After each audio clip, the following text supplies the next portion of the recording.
오늘 저희가 딱 한 절 잠언 4장 23절을 읽었는데요. 그 안에 보면 제목으로도 제가 뽑아냈지만 마음을 지키라, 이 말씀이 중심이 될 겁니다. 잠언에서는 특별히 다른 성경에서도 마음이란 단어가 많이 나옵니다.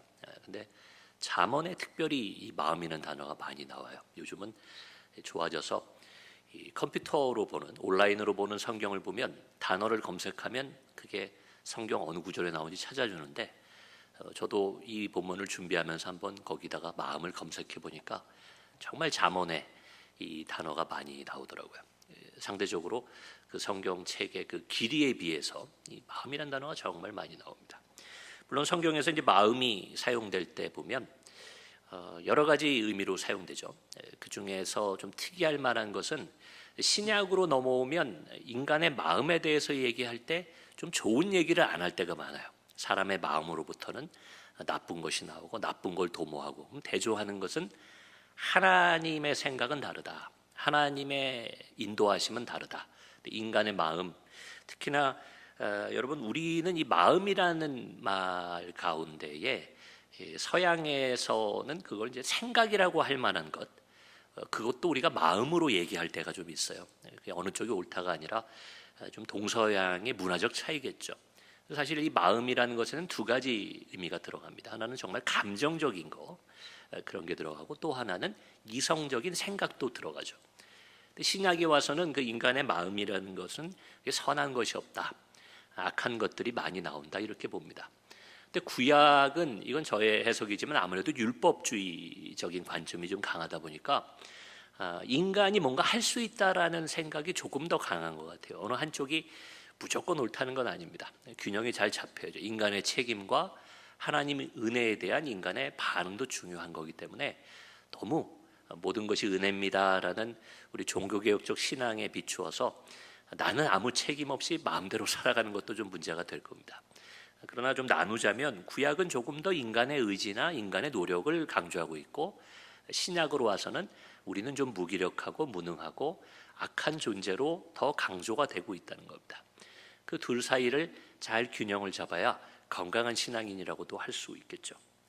자, 그래서 잠언에서는 이 마음을 얘기할 때 그 안에서 좋은 것들을 가지고 올 수 있는 게 마음이다, 이렇게 좀 바라보면서 얘기하는 것 같아요. 그래서 마음이 중요하다는 얘기예요. 우리가 생각과 마음가짐과 이런 것이 중요하다는 얘기를 잠언에서 많이 하는데, 대표적인 것만 제가 한 두 구절만 뽑아왔어요. 다 뽑으려니까 우리 시간이 부족하겠더라고요. 두 개만 뽑아왔는데 여러분 잘 아실 만한 구절로 뽑았습니다. 잠언 15장 13절에 보시면요, 이렇게 돼 있어요. 마음의 즐거움은 얼굴을 빛나게 하여도 마음의 근심은 심령을 상하게 하느니라. 여러분, 이렇게 돼 있어요. 마음이 즐거우면요, 얼굴이 이렇게 빛난다는 거예요. 여러분, 우리도 얼굴이 좀 표정이 좋고 밝은 분들 보면 그러잖아요. 뭐 좋은 일 있어? 이렇게 묻잖아요. 그러니까 속에 뭔가 좋은 생각이 있으면 표정으로 드러나게 돼 있습니다. 그것도 중요하고 좋은데, 더 중요한 건 뭔가 하면 우리가 마음에 근심이 있으면 표정만 어두워지는 게 아니라 잠언은 이렇게 얘기합니다. 심령을 상하게 된다. 그럼 마음에 근심을 갖고 생각을 부정적으로 하고 하면 결국 영적인 부분이 병들고 어두워지고 그림자가 지게 된다, 그런 의미인 것 같아요. 이걸 바꿔서 말하면 그만큼 마음 먹는 게 중요하다, 마음가짐이 중요하다, 이러한 지혜로운 격언이라고도 할 수 있습니다. 또 하나 읽어드릴게요. 잠언 16장 32절, 이거 정말 유명한 구절이죠. 저는 이거 족자로 이렇게 집에 걸어놓는 분들도 몇 번 봤습니다. 사업장에도 걸려있는 걸 봤어요. 제가 읽어드릴게요. 노하기를 더디하는 자는 용사보다 낫고 자기의 마음을 다스리는 자는 성을 빼앗는 자보다 나으니라. 여러분, 이제 화를 내는 것도 감정적인 거지만 일단 마음의 문제잖아요. 근데 그걸 좀 적게 하는 사람은 당시 문화로 볼 때 사회의 지도층이라고 할 수 있는 용사보다도 내 마음을 다스리는 게, 바꿔 말하면 뭡니까? 더 어렵다는 거죠. 나가 싸움을 하는 것보다 더 어려운 게 내 자신과의 싸움, 내 마음을 다스리는 게 어렵다는 거예요. 감정을 추스리는 게 어렵다. 그리고 자기의 마음을 다스리는 자는 그렇기 때문에 성을 빼앗는 자보다 낫다. 이렇게 한번 해석해 볼 수 있을 것 같아요. 여러분, 정말로 성을 빼앗을 정도의 인생의 큰 성공을 거두기 위해서는 바로 마음을 다스려야 된다, 이런 말과도 같다고 저는 생각해요. 그러니까 마음은 다스리고 성 빼앗는 거 그런 거는 포기해라, 이런 양자택일의 문제가 아니라 성을 빼앗는 것보다 마음을 다스리는 게 더 낫다, 더 어렵다, 더 중요하다. 즉 성을 빼앗기 위해서라도 마음을 다스려야 한다는 거죠. 여러분, 세상에서도 보면요, 성공하는 분들이 있어요. 자영업을 하시든 직장 생활을 하든 사회에서 성공하는 사람도 가만히 보면 마음을 잘 다스리는 분들이에요. 작은 일에 마음 상해하고 너무 걱정 근심하고 또 조그만 일에 참지 못하고 화를 내고, 즉 마음을 다스리지 못하고 생각을 다스리지 못하면 사회에서도 크게 성공할 수 없는 경우들이 있습니다.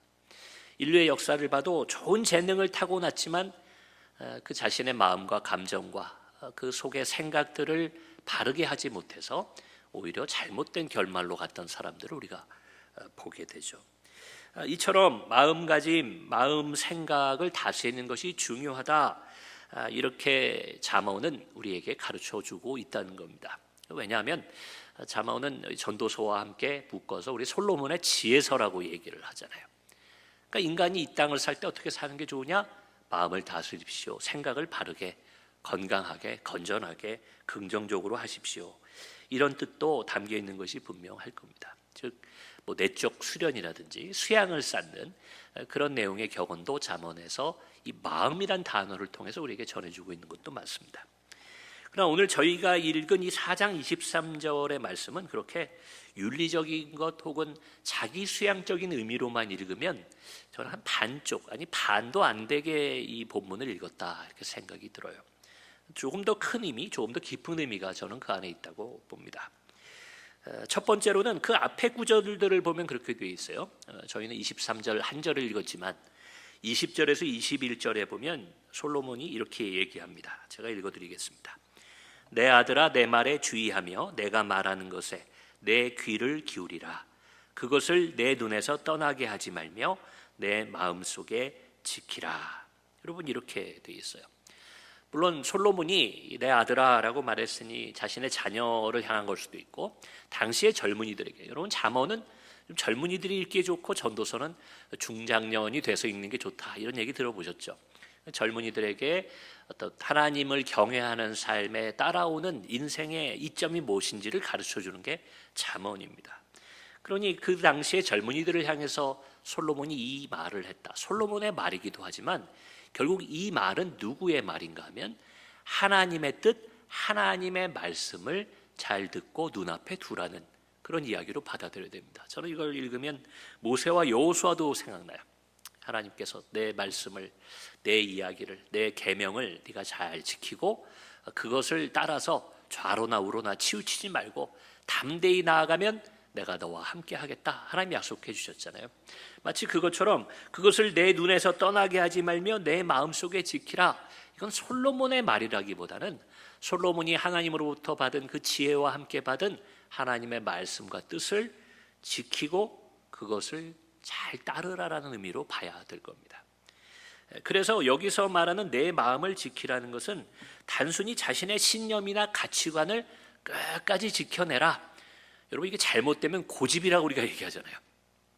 잘 되면 그게 신념이지만 잘못된 방향으로 나가면 그건 인간의 고집이 됩니다. 신약에서 말하는 인간으로부터 나오는 것 가운데는 선하고 온전한 것이 없다라고 말하는 그런 관점도 이 안에 담겨 있다고 봅니다. 오히려 하나님의 말씀과 내 신념을 지키는 게 아니라 하나님의 말씀과 뜻에 순종하면서 내 뜻을 꺾어라, 이렇게 보는 것이 오히려 맞을 겁니다. 제가 그렇게 보는 두 번째 이유는, 첫 번째 이유는 이렇게 20절, 21절에 특별한 솔로몬의 당부가 있었지만, 또 하나는 오늘 저희가 읽은 9절, 23절에 후반부에 보시면 이렇게 돼 있어요.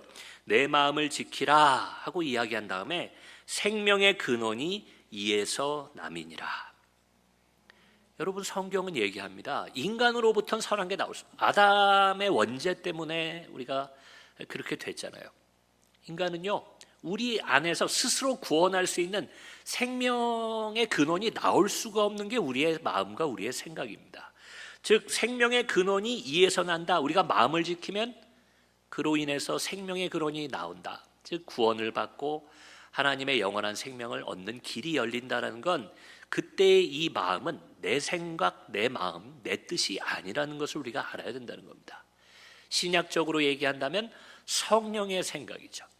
그리고 구약으로 얘기한다면 하나님의 뜻, 하나님이 주신 그 계명을 지키는 것, 그때의 생명의 근원이 우리에게 주어진다는 것을 기억한다면, 여러분 여기서 내 마음을 지키라는 건 다시 말씀드려요, 내 신념이나 가치관을 끝까지 밀고 나가는 것을 의미하지 않는다는 겁니다. 오히려 나의 생각과 내 뜻을 하나님 뜻 앞에서 한번 꺾는 거예요. 성령의 생각을 앞에 세우고 내 생각을 뒤로 미루는 것, 그것이 오늘 솔로몬이 얘기하는 바 내 마음을 지킨다는 정말 참 뜻이 아닐까 저는 생각합니다. 여러분, 따라서 내 마음을 지킨다라고 여기 되어 있지만, 마음을 지켜라 이렇게 명령했지만, 저는 여기 하나를 괄호 열고 더 넣어야 된다고 생각해요. 먼저 하나님의 뜻 앞에서 변화되고, 그 다음에 그렇게 된 내 마음을 지키라. 순서가 이렇게 되는 거죠. 여러분, 예수님을 믿는다고 하면서도 마음의 변화를 아직 받지 못한 사람들이 적어도 제가 볼 때는 대한민국 기독교인들 중에 많이 있는 것 같아요. 우리 교인들은 제가 개인적으로 얘기를 나눠본 바 다 변화를 받았고, 지금도 하나님 기뻐하시는 모습으로 계속 변화되고 계시는 걸 제가 보면서 목회의 보람도 느끼고 저도 많이 배움을 얻고 그러고 있습니다. 그러나 전체로 본다면 예수님을 믿는다고 말하면서도 마음의 변화를 아직 받지 못하는 사람들이 있다는 거죠. 여러분, 세상에서 좀 재밌는 표현인데 이런 말 합니다. 차라리 게으른 사람이 낫지 미련한 사람이 신념을 가지고 부지런하면 그것이 재앙이 된다, 그런 얘기가 있어요. 어떤 뜻인지 아시죠? 물론 올바른 방향으로 열심을 내고 신념을 가지고 일을 밀어붙이는 지도자는 그 공동체와 그 사회를 좋은 방향으로 이끌어갑니다. 그런데 잘못된 생각을 가지고 있고 미련한 사람이 굳은 신념을 가지고 막 열심히 노력을 하면, 여러분, 그러면 그 공동체나 그 사회는 어려움이 생기죠. 차라리 그런 사람들은 좀 게으르게 이렇게 즐겁게 자기 인생 살면 남한테 해는 안 될 텐데, 신념을 가지고 고집을 부리면 문제가 생길 때가 있어요. 따라서 우리가 올바른 가치관이라고 한다면 그걸 굳게 지키는 게 중요하겠지만, 먼저가 뭐가 되어야 된다고요? 나의 마음과 생각이 올바른지를 점검하고 그것을 지켜나가야 된다는 겁니다. 제가 비유하면요, 우리 교회도 뭐 어느 교회나 요즘 거의 비슷하죠. 근데 여성분들이 많기 때문에 스포츠 예화를 목사님들이 들면 안 된대요. 드라마 예화나 이런 거 들어야 우리 드라마는, 왜냐하면 요즘 남성들도 드라마 좋아하더라고요. 요즘은 우리 목사님들도요, 뭐 드라마 안 본 거 없이 다 보시더라고요. 그만큼 이제 남성 여성 할 것 없이 다 비슷해지는데, 스포츠는 아직까지는 젊은 분들 사이에서는 여성들도 스포츠를 보는 걸 좋아하게 됐는데, 아직까지도 우리 교회 보통 권사님들 그러면 스포츠 보는 거 별로 안 좋아하잖아요. 그래서 그 예화 들면 안 좋아합니다. 제가 들었는데 오늘은 좀 어쩔 수 없이 제가 예를 들게요. 예를 들자면, 여러분, 야구 아시죠? 야구 선수. 그리고 여성분들도 좀 많이 좋아하시는 골프. 골프도 아시죠? 보면 야구랑 골프의 공통점은 이제 스윙을 합니다. 스윙을 이렇게 배트랑 골프채를 휘두르죠. 자, 그런데 그 연습을 어마어마하게 하더라고요. 저는 둘 다 제가 잘 해보지도 않았고 잘 못하기 때문에 모르지만, 그 좋아하는 분, 특히 이제 골프는 나이 들어서도 많이들 하시니까 보면 때와 장소를 가리지 않고 이 아마추어 분들도, 취미로 하는 분들도 그렇게 스윙 연습을 하세요. 어디 가면, 어떤 때 우리 교회 모임 같은 걸 가도 짬이 나면 야외에 나가면 이렇게 스윙 연습을 하는 분들이 계십니다. 제가 여쭤봤어요. 그렇게 스윙 연습을 하면 뭐가 좋습니까? 목사님, 연습한 만큼 실력이 나온다. 그렇게 훈련하고 연습을 한대요. 근데 그러면서 꼭 덧붙이는 얘기가 있는데 뭐냐면, 그러나 잘못된 폼으로 연습을 하면 오히려 안 좋다는 거예요. 몸도 다치고 또 그게 몸의 습관이 돼버려서 나중에 그걸 고치려면 어렵다는 거예요. 그래서 제대로 운동을 하려면 처음에는 어떻게 해야 되냐면, 연습하기 전에 전문가에게 자세 교정도 받아야 되고, 잘못된 몸의 습관이 있는지를 그것을 교정받은 다음에 그 바른 자세를 가지고 그 다음부터는 연습을 많이 해야 된다는 겁니다. 그러면 공이 잘 맞든지 안 맞든지 밀고 나가면 된대요. 내 자세가 올바르다면 연습이 부족한 거니까 열심히 하면 된답니다. 그러니까 첫 번째는 뭐라고요? 자세 교정, 나쁜 습관을 버려야 골프도 잘하고 야구도 잘하게 된다는 거죠. 여러분, 우리의 마음도 마찬가지인 것 같아요. 여러분, 전문가가 우리의 운동할 때 자세를 교정해 주는 것처럼 여러분, 우리의 마음도 교정을 받아야 되고 안 좋은 습관을 버려야 되는데, 우리의 마음의 전문가는 누구시겠어요? 너무 뻔하죠. 우리의 하나님 앞에서 그 교정을 받아야 된다는 겁니다. 집안에 무슨 일이 있다, 일터에서 어떤 일이 있다, 이때 내 마음이 움직이잖아요. 내 생각이 움직입니다. 이렇게 해야 되겠다, 이렇게 반응해야 되겠다. 근데 그럴 때 그것이 올바른 게 아닐 수 있기 때문에 우리는 성경을 통해서, 하나님 말씀을 통해서, 성령의 도움을 통해서 그것을 교정받는 겁니다. 이럴 때 세상 사람들은 화를 내지만 나는 한번 참고 왜 그랬는지 가서 한번 물어봐야 되겠다, 이렇게 마음가짐을 교정하는 겁니다. 그리고 그게 이게 옳다라는 생각이 굳어졌으면 그걸 연습하는 겁니다. 계속 그렇게 해 나가는 거죠. 그러면 마음에 있어서 마치 운동선수가 운동을 잘하는 프로 선수가 되는 것처럼 기독교인의 그 마음이 프로처럼, 여러분, 주님 기뻐하시는, 주님 닮은 마음가짐으로 바뀌게 된다는 겁니다. 여러분, 하나님의 말씀으로 여러분의 생각과 마음을 교정해 나가시는 삶을 살아가시기를 주의 이름으로 축원합니다. 여러분, 끝으로 한 가지만 제가 더 말씀드릴 건데요.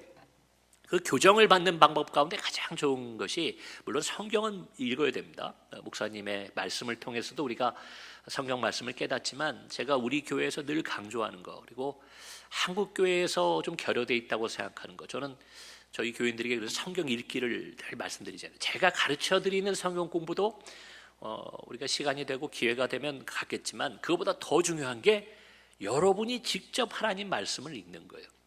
그리고 우리 교회의 예배의 또 특징이죠. 제가 참회 기도 시간을 여러분이 생각할 때 조금 길다 싶을 정도로 제가 침묵 가운데, 사도신경 시작하기 전에 좀 끌어가잖아요. 저는 사실은 욕심이 있다면 우리 교회에 앞으로 조금 더 젊은 분들이 와서 훈련이 좀 필요해지면 그 시간을 한 5분 정도까지 늘리고 싶은 생각이 있어요.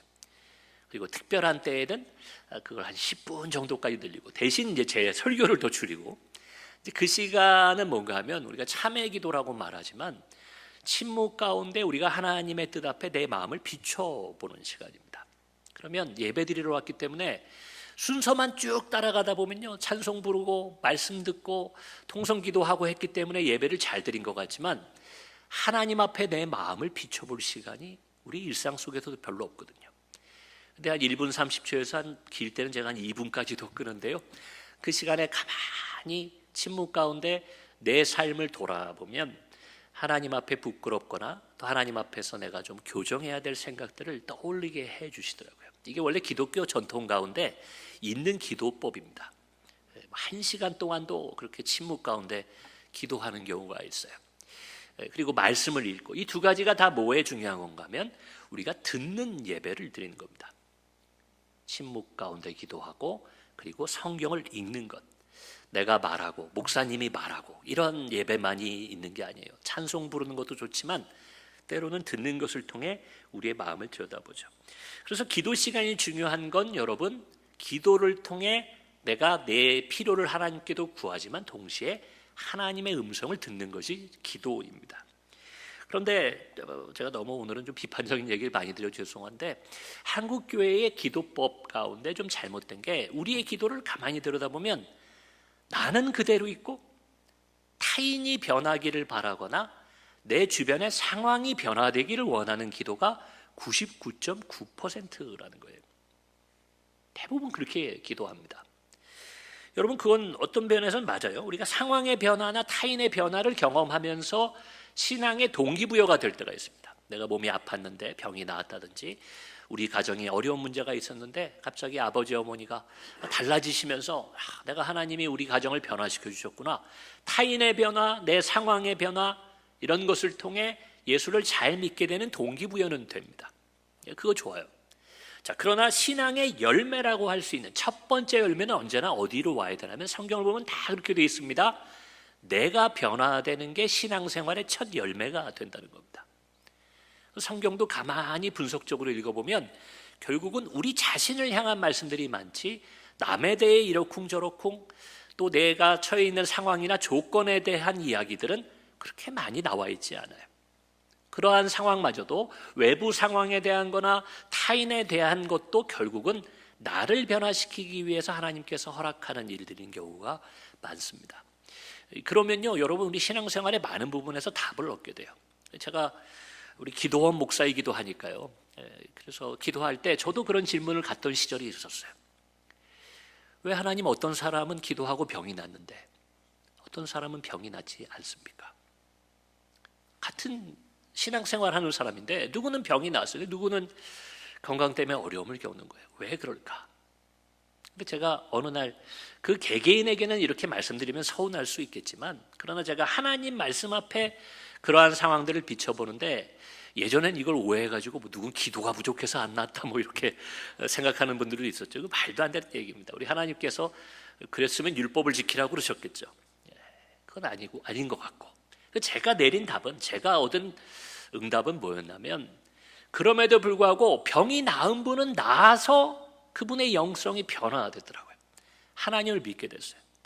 어떤 분은 병 가운데 병이 낫지 않았지만 그러나 하나님 함께 하심으로 그분이 변화를 받으셨더라고요. 다른 사람들은 아이고 그리고 원망도 할 만한데 그 병을 가지고 어떻게 늘 그렇게 기쁩니까? 나는 하나님이 더한 은혜를 주시기 때문에 기쁘다는 거예요. 그러면서 제가 답을 얻은 거죠. 하나님의 관심은 우리의 몸에 병이 낫는 것도 하나님 은혜로 고쳐주실 수 있지만, 하나님의 이 땅에서의 우리의 삶의 일차적인 관심은 내 마음이 변화되는 거구나. 그걸 제가 깨달았습니다. 그걸 깨달은 다음에는 제가 뭐 기도 목사로서 부담도 좀 덜었지만, 두 번째는 제 삶을 돌아보면서도 그런 원망이나 근심이 떠나가게 되더라고요.